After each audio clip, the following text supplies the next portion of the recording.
सर्दी भी बढ़ गई है, मैदान भी खाली हो गया है, टीवी वाले भी भाग गए हैं। लेकिन सुनने और सुनाने की बात क्या है, बहुत कुछ बात हो गई है। मैं कुछ इन बातों को रिपीट करूं, इसकी बजाय कोई मेरे पास और कोई स्मरणीय बात हो तो मैं कहना चाहूँगा।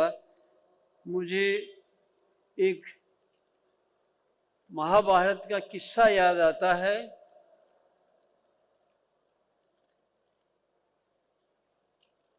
जब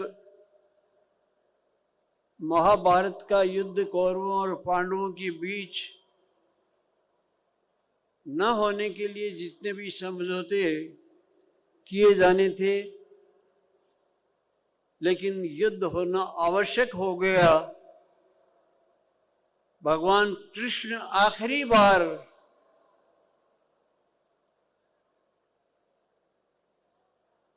हस्तिनापुर गए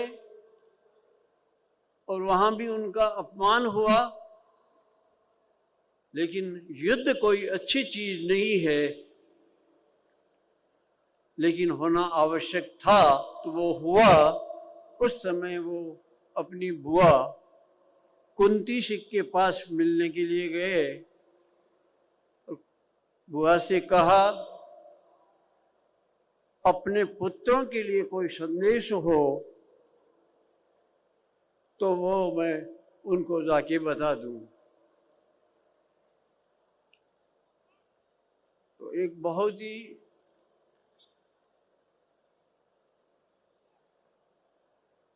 प्रेरणादायक भी और दुखदाई भी बात कुंती ने कहा कि जिस दिन के लिए क्षत्राणियां पुत्रों को जन्म देती है, वो दिन आज आ गया है।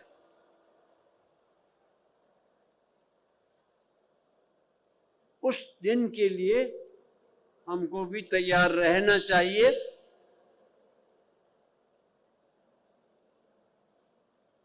हमको भी सपूत की मौत मरने के लिए तैयार रहना चाहिए।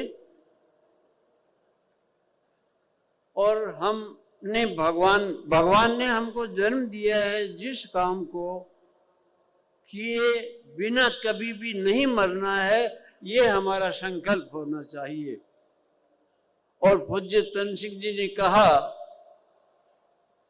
कि दीप की विशेषता इसी में है कि बुझने से पहले हजारों दीपक जला दे। तो तन सिंह जी ने तो ये काम कर दिया। जो उनको प्रेरणा मिली, जो इस कौम को, जो इस राष्ट्र को, जो इस संस्कृति को बचाने के लिए किया जा सकता था, उसकी पूरी विरासत हमको सौंप के गए हैं। अब हम उसको संभाल सकें या नहीं, ये कौन सिद्ध करेगा। हम अपनी आत्मा से पूछें। कोई कमेटी बैठा करके तय नहीं करना है। आत्मचिंतन करें कि क्या भगवान ने जिस सुकार्य करने के लिए, सुकर्म करने के लिए जन्म दिया, क्या मैं वह कर सका हूं। ये चिंतन हमारा, यही हमारी विकास का मार्ग निकालता है, यही मुक्ति का मार्ग निकालता है। जो व्यष्टि, समष्टि और परमेष्टि की बात पूज्य तन सिंह जी ने समझाई, वो पूरा करके कि अपनी व्यक्तिगत साधना को समर्पित कर दो सामाजिक साधना के लिए, अपनी व्यक्तिगत इच्छाओं को समर्पित कर दो समाज के लिए, और अपने घेरे को जब बड़ा कर लें तो समाज की इच्छाओं को भी परमेश्वर को समर्पित कर दें, इस बात को हम नहीं समझ पाए।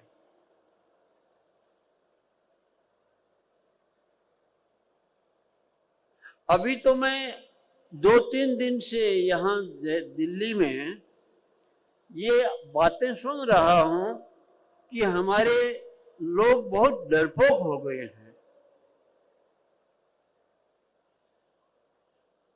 डरने लग गए हैं कि राजपूत इकट्ठे हो रहे हैं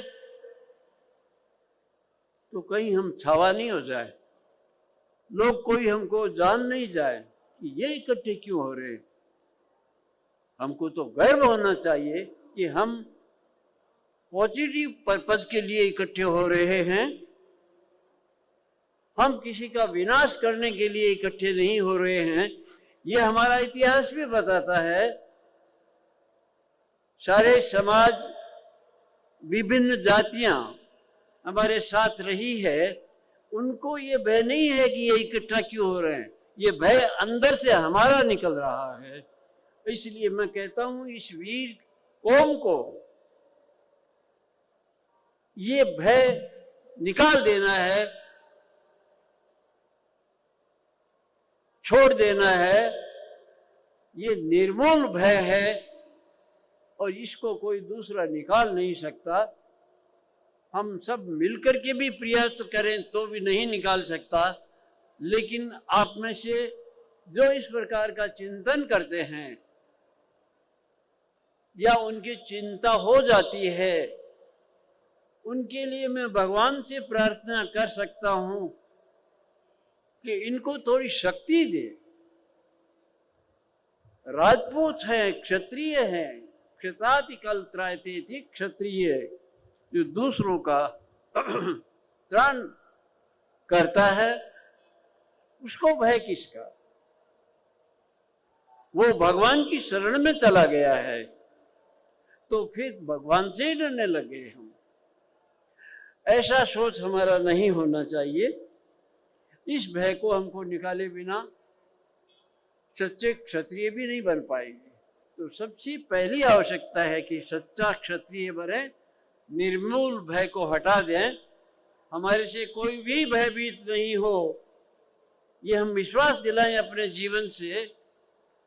पुराना इतिहास हमारा बताता है कि एक ठाकुर होता था, गांव में कोई और दूसरी जातियां रहती थी तो बहू बेटियां सब सुरक्षित रहती थी कि हमारे ठाकुर साहब हैं यहाँ।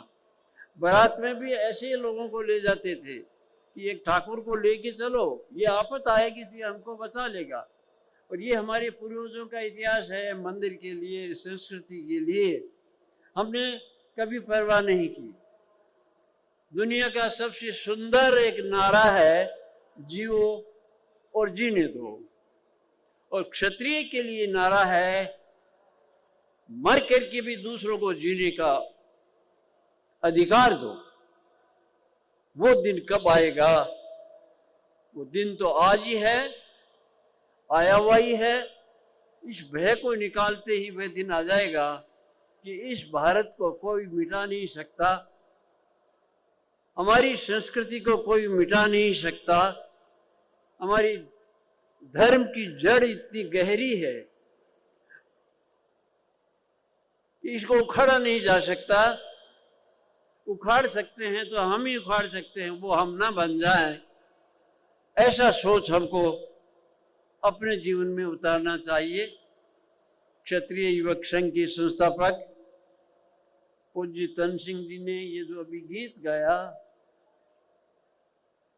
वो जब लिख रहे थे तब मैं भी पास में बैठा था, तो मैंने बीच में टोक करके पूछ लिया कि ये आप सोच रहे हैं या लोग सोच रहे हैं? गीत तुम्हारे,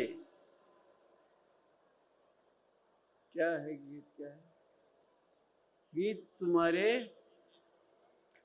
कंठ के बगीचे खिलते रहे मैं चुन न सका। इसका अर्थ की गहराई देखो कि एक स्वयंसेवक कह रहा है कि तुम्हारे कंठ से जो गीत निकले हैं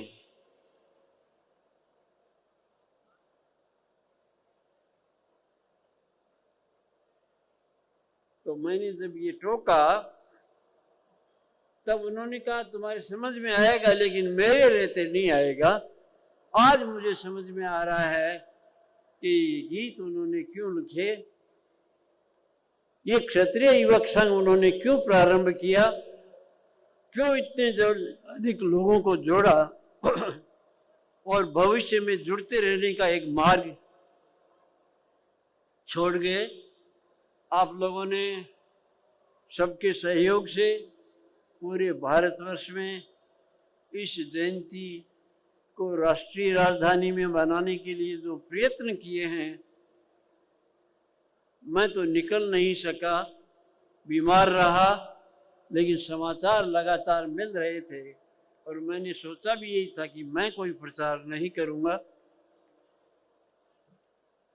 लोग दुबई गए, लोग लंदन जाके आ गए, लोग अमेरिका जाकर के आ गए और सारा प्रचार करके आ गए। अब वहाँ से कितने आए हैं कितने नहीं आए हैं इसकी कोई जानकारी नहीं, लेकिन आज के कार्यक्रम की आवाज़ पूरी दुनिया में फैल गई है। बस यही इसकी सफलता है। जय संघ शक्ति।